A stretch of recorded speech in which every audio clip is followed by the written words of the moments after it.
Hey guys, Trevor here, and in this video I'm going to show you how to make a boomerang on Snapchat. It's pretty quick and easy, so let's jump right in. Now I'm going to open up the Snapchat app here and just record a quick video here. And if I want to turn this video into a boomerang, all I have to do is tap that little circle with the arrow and an infinity sign at the very bottom right here. Now you can see it gives me a couple different options: bounce, play once, or loop.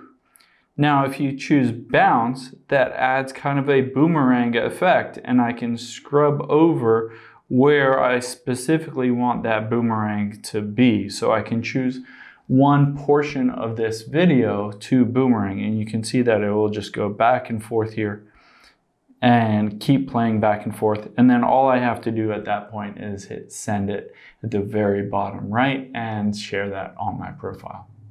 Hope this helps. Thanks for your time today, and I'll see you on the next one.